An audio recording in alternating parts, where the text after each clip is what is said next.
নমস্কার বন্ধুরা, মাদার্স ভিল ক্যান্টিনে তোমাদের সকলকে স্বাগত।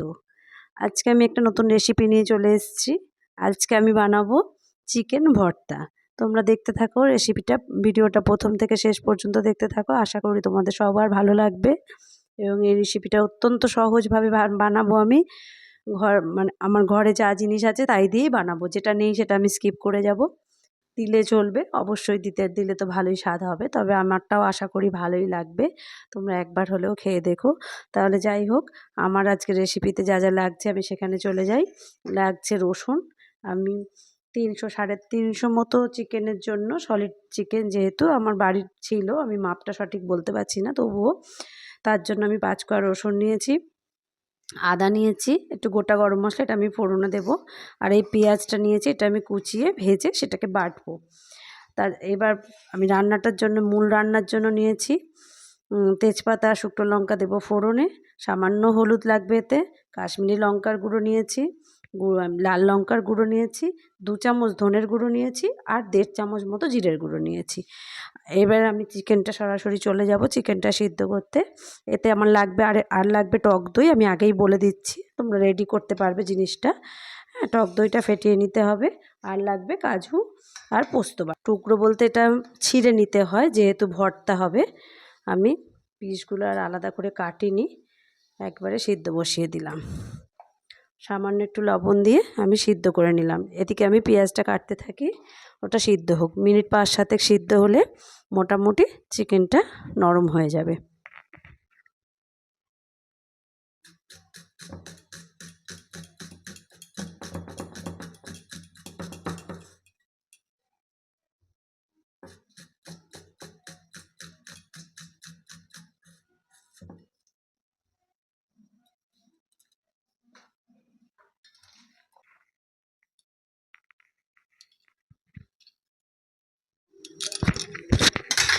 বন্ধুরা, চিকেন আমার প্রায় সিদ্ধ হয়ে এসছে। দেখি,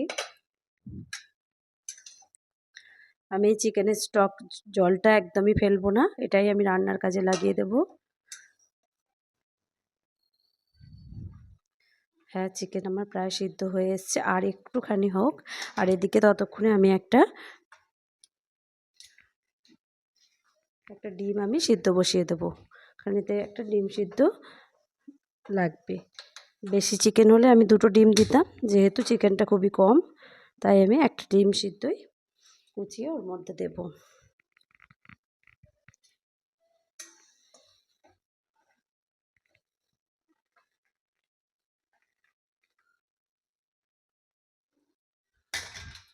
রেখে নামিয়ে নিও।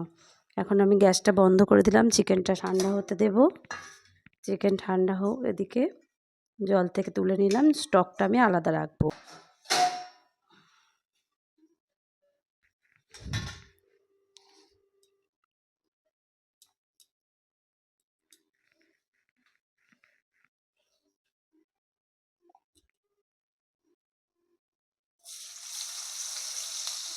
আর 7-8টা কাজু নিয়েছি, এটা আমি বেটে নিই।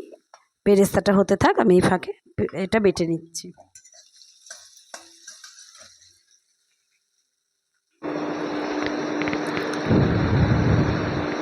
এই যে বেটে নিয়ে চলে এসেছি।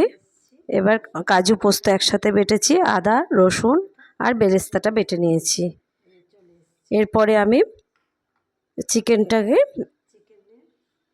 ছিঁড়ে নেব। ছেঁড়ার জন্য 2টো কাঁটা চামচ নিয়েছি। এই চামচ নিয়ে এই ফর্কের মাধ্যমে আমি চিকেনটা ছিঁড়ে ছিঁড়ে নেব। যেরকম ভর্তায় লাগে ঠিক সেরকম কোর্স টেক্সচারটা আসবে, সেরকমভাবেই আমি তৈরি করে নেব। একটা চামচ আমি স্ট্যান্ডে রেখে আর একটা চামচ দিয়ে টেনে টেনে ওটা ছিঁড়লেই ভর্তার আকার নিয়ে নেবে। চিকেন ভর্তা করতে কাজু পোস্তর সাথে একটু চারমগজ লাগে, তো চারমগজটাই আমি স্কিপ করলাম। আমার বাড়িতে চারমগজ এই মুহূর্তে নেই, আর তাছাড়া আমি রাতের রান্না চারমগজটা ইউজ করি না। চারমগজটা শরীরের পক্ষে খুব একটা ভালো না, তা যাই হোক, চারমগজ খেলে পেট ভার করে, আমি চারমগজটা ইউজ করলাম না। তবে চারমগজের জন্য স্বাদের কোনো হেরফের হবে না, একেবারে রেস্টুরেন্ট স্টাইলেই চিকেন ভর্তাটা হবে। আশা করছি তোমরা আমি রান্না করে খেয়ে বলবে যে একদম রেস্টুরেন্টের স্টাইলে হয়েছে কিনা। খুবই সহজ রান্না, যে কেউ করতে পারে। তাই রেস্টুরেন্টের স্টাইল আনা, স্বাদটা আনা এমন কোনো ব্যাপার না, ওর জন্য আহামরি কিছু করতে লাগে না। চিকেনগুলো এইভাবে আমি ছিঁড়ে নিলাম, নিয়ে এবার মেন রান্নাটায় চলে যাব। ওদিকে পেঁয়াজের বেরেস্তাটাও বাটা হয়ে গেছে। এবার এটাও রেডি হয়ে গেল, প্রায় রেডি হয়েই এলো আমার চিকেন ভর্তা। পরোটার সাথে খুবই ভালো লাগে, রুটির সাথেও চলে, তবে আজ আমি পরোটার সাথেই খাবো। পরোটাটা আমি অন্যদিন অন্য কোনো একটা ভিডিও পরোটা কিভাবে আমি বানাই সেটাও আমি দেখাবো। তোমরা ভিডিও আমার দেখতে থাকো, চ্যানেলটাকে সাবস্ক্রাইব করো, পাশে থাকা বেল আইকনটা চেপে দিও, তাহলে সর্বপ্রথম নোটিফিকেশান তোমরা পেয়ে যাবে। আমার নতুন নতুন রান্না সঙ্গী তোমরা হয়ে যাবে, আমার পাশে একটু থেকো তোমরা। এবার আমি গোটা গরম মশলা দিলাম তেলে ফোড়ন, তার সাথে শুকনো লঙ্কা আর তেজপাতা, একটু কাশ্মীরি লঙ্কা দিয়ে দিলাম, দিয়ে আদা রসুন বাটাটা একটু কষতে থাকলাম। কাশ্মীরি লঙ্কাটা তেলে দিলে রঙটা খুব ভালো হয়। এবার একে একে সব বাটনাগুলো দেব, দিয়ে আমি মশলাগুলো দিয়ে দেব। সব মশলাগুলো দিয়ে কষিয়ে নেব। কষাবার জন্য আমি এক্সট্রা কোনো জল ইউজ করব না, আমি চিকেন স্টকটাই ওর মধ্যে দিয়ে মশলা কষাতে থাকবো। ধনের গুঁড়ো, জিরের গুঁড়ো সব পরপর এবার দিতে থাকলাম। ধনের গুঁড়োটা আগে দিয়ে একটু কষিয়ে নিয়ে তারপরে একসাথে সব মশলাগুলোই দিয়ে দিলাম। এবার স্টক দিয়ে একটু একটু করে মশলা কষাতে থাকলাম। মশলা থেকে তেল যখন ছেড়ে যাবে তখন বুঝতে হবে যে এবার মাংসটা দেয়া যাবে, তাহলে আর মশলার গন্ধ বেরোবে না, নাহলে একটা মশলার কাঁচা গন্ধ বেরোবে কষানোটা ঠিক মতো না হলে।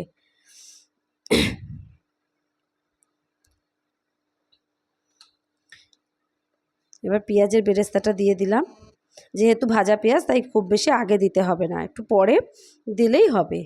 এবার কাজু বাটাটা দিয়ে দিলাম, দিয়ে কষতে কষতে এবার তেল ছেড়ে যাচ্ছে। এবার গ্যাসের ফ্লেমটা একেবারেই কমিয়ে, আগে আমি স্বাদ মতো নুনটা দিয়ে দিচ্ছি, দিয়ে এবার গ্যাসের ফ্লেমটা একেবারেই কমিয়ে দেব, দিয়ে দেব টক দই। টক দই দেওয়ার সময় বন্ধুরা মাথায় রাখবে গ্যাসের ফ্লেম যেন একদম কমানো থাকে। এবার মাংসটা দিয়ে দিলাম, দিয়ে স্টক দিয়ে নাড়াচাড়া করলাম। এবার প্রায় হয়ে এসছে রান্না। চিকেন যেহেতু সিদ্ধ করা, আলাদা করে সিদ্ধর কোনো চিন্তা নেই, রান্না হয়ে এসছে। এবার চাপা দিয়ে দিলাম, একটু ফুটে নিক। ওদিকে আমি ডিম সিদ্ধটা ছাড়িয়ে নিলাম, ডিমটা কুচি করে রাখলাম, আর পাশের চাটুতে কসৌরি মেথি রোস্ট করতে দিয়ে দিলাম, আর এদিকে 4টে কাঁচা লঙ্কা, চেরা কাঁচা লঙ্কা দিয়ে দিলাম।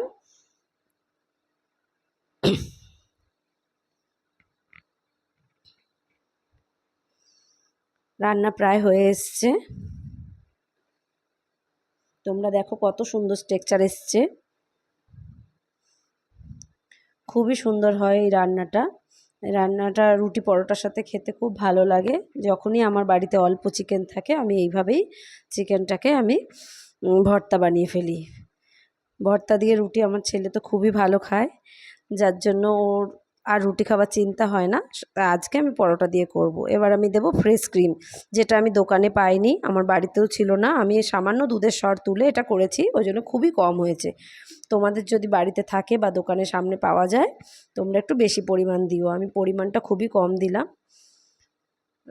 দুধের সরটা খুবই কম ছিল, সেটাকেই আমি ফেটিয়ে নিয়ে দিয়েছি। এবার সব শেষে দিয়ে দিলাম আমি কসৌরি মেথি। ডিমের কুচিগুলো দেখতেই পেলে তোমরা, আমি দিয়ে দিলাম। এবার রান্নাটা আমার রেডি।